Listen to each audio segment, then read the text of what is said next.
അമേരിക്കയുടെ താഡ് പ്രതിരോധ സംവിധാനത്തെ പോലും ഹൂത്തികൾ വെല്ലുവിളിച്ചാണ് ഈ ബാലിസ്റ്റിക് മിസൈൽ ആക്രമണം നടത്തിയതെന്ന റിപ്പോർട്ട് വരുന്നു.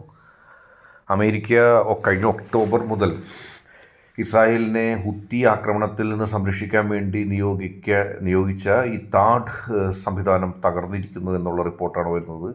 കഴിഞ്ഞ വെള്ളിയാഴ്ച ഹൂത്തികൾ നടത്തിയ ആക്രമണം താഡ് സംവിധാനത്തെ പോലും തകർത്ത് എറിഞ്ഞുകൊണ്ടാണ് നടത്തിയതെന്നാണ് പറയുന്നത്. US-ൻ്റെ മിസൈൽ ഡിഫൻസ് സിസ്റ്റം ബാറ്ററി എന്നറിയപ്പെടുന്ന ഈ താഡ് സിസ്റ്റം ഹൂത്തികൾ കൃത്യമായി പ്രതിരോധിച്ചിരിക്കുന്നു.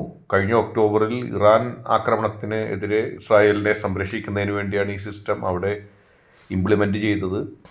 ഇസ്രായേലിൻ്റെ പ്രതിരോധ സംവിധാനങ്ങൾക്ക് ഒരുപക്ഷെ ഇറാൻ്റെ മിസൈലുകളെ തടയാൻ കഴിയില്ല എന്നുള്ള ബോധ്യത്തിലാണ് താഡ് സിസ്റ്റം അവിടെ കൊണ്ടുവച്ചത്. പക്ഷേ ആ ഡിഫൻസ് സിസ്റ്റത്തെ പോലും ഹൂത്തികൾ മറികടന്നു എന്നുള്ള വാർത്തയാണ് വരുന്നത്. അതായത് താഡ് സാങ്കേതിക വിദ്യയുമായി അമേരിക്ക ഇസ്രായേലിനെ സംരക്ഷിക്കാൻ പോയാലും ഇസ്രായേലിന് രക്ഷയില്ല.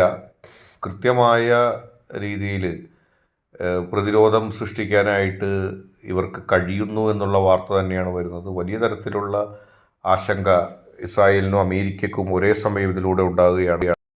ലോകത്ത് 4 രാജ്യങ്ങൾക്ക് മാത്രമുള്ള ഈ ഹൈപ്പർസോണിക് സൂപ്പർസോണിക് മിസൈൽ സംവിധാനം ഹൂത്തികളുടെ കയ്യിൽ എങ്ങനെ എത്തി എന്നുള്ളത് ആദ്യം ഇസ്രായേൽ വിശ്വസിച്ചിരുന്നില്ല. പക്ഷേ ഇപ്പോൾ ഇസ്രായേലിന് ബോധ്യം വന്നിരിക്കുന്നു. തങ്ങളുടെ നാട്ടിലേക്ക് പോലും അവർ അത് എറിഞ്ഞിരിക്കുന്നു, അല്ലെങ്കിൽ വിക്ഷേപിച്ചിരിക്കുന്നു എന്നുള്ള ബോധ്യം ഇസ്രായേലിനുണ്ടായിരിക്കുന്നു. ഇസ്രായേലിൻ്റെ മുഴുവൻ ഇടങ്ങളിലും സുരക്ഷയില്ല. അമേരിക്കയുടെ താഡ് സിസ്റ്റം വന്നാൽ പോലും തങ്ങൾക്ക് രക്ഷയില്ല എന്നുള്ള ബോധ്യവും ഇസ്രായേലിനുണ്ട്. അതായത് ഹൂത്തികൾ എറിഞ്ഞാൽ അതിവിടെ വന്ന് പതിച്ചിരിക്കും എന്ന അവസ്ഥയിലേക്കാണ് പോകുന്നത്. ഹൂത്തികളെ ചെറുതായി കണ്ടത് വലിയ തരത്തിലുള്ള മണ്ടത്തരമായി എന്ന് ഇപ്പോൾ ഇസ്രായേലിന് തോന്നുന്നുണ്ടാകും. ഒരു പക്ഷേ 2000 കൂടുതൽ കിലോമീറ്ററുകൾ താണ്ടി ഈ ഇസ്രായേലിനെ ഹൂത്തികളെ ആക്രമിക്കാൻ എത്ര കാലം കഴിയും?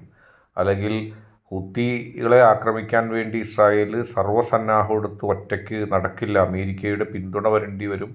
അമേരിക്കയ്ക്കും ഈ യുദ്ധത്തിൽ പ്രത്യക്ഷമായി വന്നാൽ മാത്രമേ ഒരുപക്ഷെ ഹൂത്തികളെ ഒതുക്കാൻ കഴിയുകയുള്ളൂ. അല്ലെങ്കിൽ ഇസ്രായേൽ ഹൂത്തികൾക്ക് മുമ്പിൽ പരാജയപ്പെടുന്ന ഒരു കാര്യം ലോകത്തിൽ കാണേണ്ടി വരും എന്നുള്ള കാര്യത്തിൽ സംശയമില്ല.